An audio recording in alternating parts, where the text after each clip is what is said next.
मुझे इस पर ज्यादा कुछ कहना नहीं, सिर्फ आपकी आंख खोलनी है। एजुकेशन एजुकेशन एजुकेशन एजुकेशन, कौन सा एजुकेशन? देखो कुरान कहता है, मैं अपनी गुफ्तगू को आगे बढ़ाने से पहले कुरान की तरफ आऊं।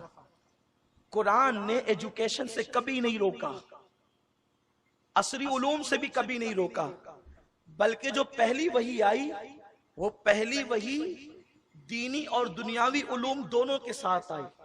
देखे पहली वही, मेरा अल्लाह फरमाता है इक़रा बिस्मि रब्बिकल लज़ी खलक खलकल इंसान मिन अलक।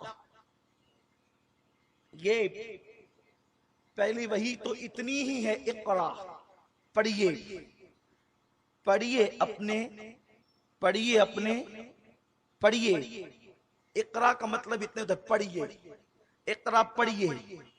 हुजूर अलैहिस्सलाम को जिब्रील ने 3 मरतबा का इक़रा, हुजूर ने नहीं पढ़ा, बल्कि उसका जवाब हुजूर ने दिया मा अना बेकारी, मैं पढ़ने वाला नहीं। कम नसीबी ये कि कुछ ना आकिबत अंदेश पढ़े लिखे जाहिलों ने इसका तर्जुमा ये किया कि मुझे पढ़ना नहीं आता। पढ़ना नहीं आता एक अलग उन्वान है, मा अना बेकारी, ये कारी कहते पढ़ने वाले को, और मा अना बेकारी, मैं पढ़ने वाला नहीं।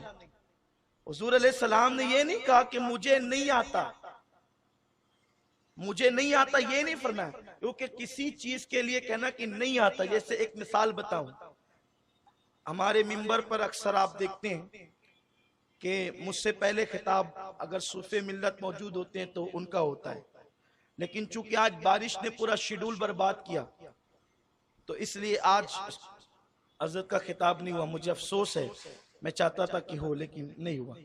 तो क्या कोई आ करके बैठने वाला ये सोचेगा कि सूफी साहब को खिताब करना नहीं आता? इनसे कहा कि आप खिताब करें, इन्होंने कहा मैं नहीं करता। क्यों नहीं करता? वक्त नहीं है, वक्त नहीं है इसलिए नहीं करता। तो कोई ये कहेगा कि इनको खिताब करना नहीं आता, अरे अभी नहीं करता, फिर किसी दिन तेवर देख लेना, है ना। खिताब करना न आना एक अलग उन्वान है, और खिताब करना आता है लेकिन किसी हिकमत के तहत नहीं करता इस महफिल में। तो जिब्रील कहते हैं इक़रा पढ़िए, मेरे आका कहते हैं माना बेकारी, मैं नहीं पढ़ता। और उधर नादान कहते हैं कि मुझे पढ़ना नहीं आता। अरे नादान, नबी तो पढ़ लिख कर आता है, और बात तो उस नबी की तू कर रहा है जिसके बारे में कुरान कहता है वअल्लमका मा लम तकुन तालम व काना फज़लुल्लाहि अलैका अज़ीमा।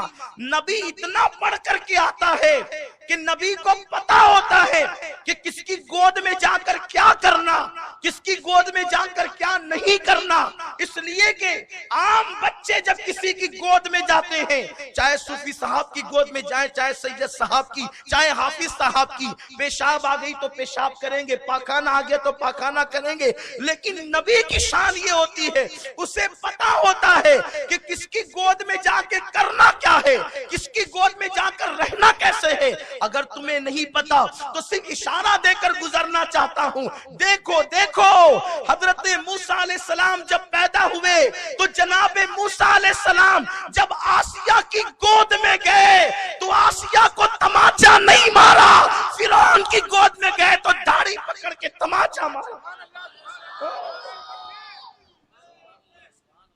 जब कलीमुल्लाह की ये शान है तो हबीबुल्लाह की शान क्या हो? अल्लाह अपने नबी को ही शान का बना के भेजता है। इसीलिए तो फिरौन कहता था आसिया ये नबी है, आसिया ये वही है जिसके लिए कटवाए बहुतों को। आसिया ने कहा ये बच्चे होते, बच्चे ऐसे ही होते हैं। तो उसने कहा कि आसिया थप्पड़ तो मैंने खाए। कहा वो बच्चे ऐसे ही हाथ चलाते किधर भी, का हाथ चलाना अलग होता है, थप्पड़ मारना अलग होता है, नबी का थप्पड़ अलग होता है। यहाँ एक बात बहुत बारीक इशारा करना चाहता हूं, समझने वाले समझेंगे, समझ में आ जाए तो दुआ दे देना। जब मूसा जैसा कलीम पैगंबर मुशरिक की गोद में आकर, मुशरिक की गोद में आकर खेलता नहीं, हंसता नहीं, मुस्कुराता नहीं, बल्कि थप्पड़ मारता है, तो वो कैसा मुशरिक था जिसके घर में 25 साल तक जिसके घर में 25 साल तक खदीजा के घर जाने से पहले तक मुस्तफा जाने रहमत ने जिंदगी गुजारी थी, और पता चला कि नबी मुशरिक की गोद में आके ठहरता नहीं, नबी मुशरिक का एहसान लेता नहीं। इसलिए गौर फरमाए, आसिया को थप्पड़ नहीं मारा। और ये तो एक अलग ही उन्वान है मिलाद के मौके पे जिसका हम जिक्र करते रहते हैं, लेकिन फिरौन को थप्पड़ मारा तो फिरौन ने कहा कि रुको, ये नबी है। इसका मतलब फिरौन का भी अकीदा था जो नबी होता है वो आम बच्चों की तरह नहीं होता। फिरौन भी जानता था कि जो नबी होता है वो आम, और जो नबी को अपने जैसा कहे, क्या वो फिरौन से भी गए गुजरा हो गया? उसने कहा था ये नबी, इसीलिए तो तमाचा मारा है मुझे। कहा रुको, बच्चे हाथ चलाते हैं, आसिया ने बहुत कहा हाथ चलाते, ऐसा नहीं करना, ऐसा नहीं करना, इसको नहीं मारना।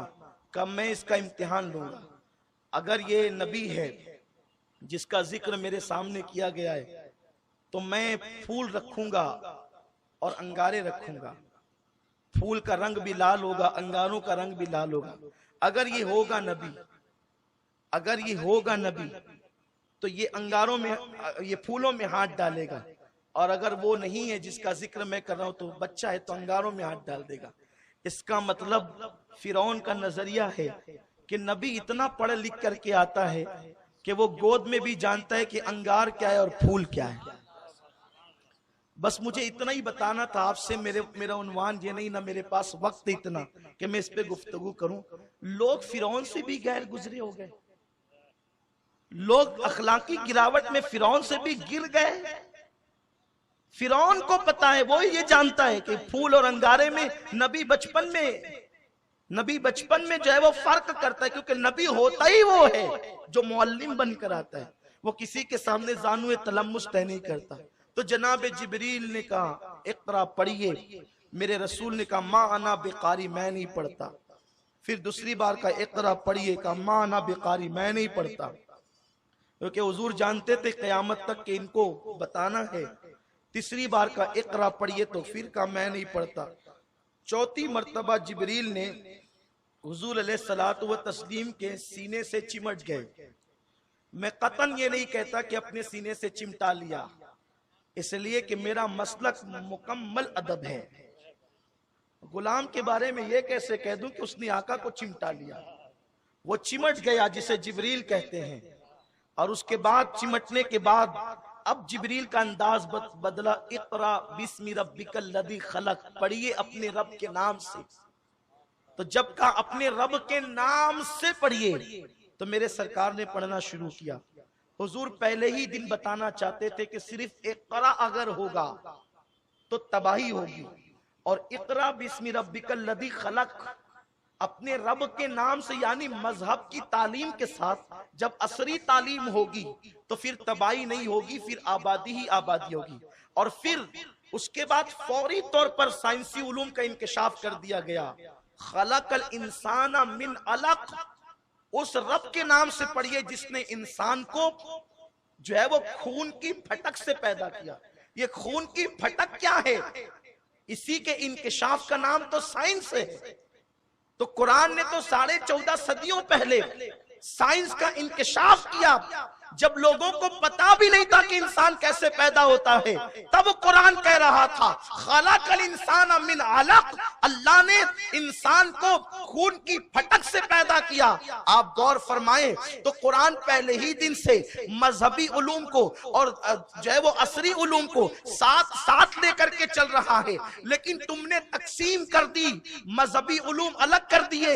ये मुल्ला है, ये मिस्टर है, ये डॉक्टर है, ये मौलवी है, ये वकील है, ये मौलवी है। याद रखें, जब तक के मौलवी और वकील दोनों एक ही जात हुआ करती थी, उस वक्त तक स्कूल और कॉलेजेस में इस तरह के हादसात ना हुए। क्या तुम्हें नहीं मालूम, जिसे दुनिया कायदे इनकलाब आजादी का अजीम तरीन हीरो जनाब अल्लामा फजल खैराबादी कहती है, जिसने अंग्रेजों के खिलाफ सबसे पहले जिहाद का फतवा दिया, वो अपने वक्त का चीफ जस्टिस भी था, वो जज भी था और मस्जिद का इमाम भी था। जोहर की नमाज से पहले वो अदालत में लोगों के फैसले करता और जब अजान ज़ोहर होती तो मुसल्ले पर आकर नमाज भी पढ़ाता। जब तक दीन और दुनिया साथ साथ चलते रहे, अखलाकी गिरावट का शिकार नहीं हुए हम।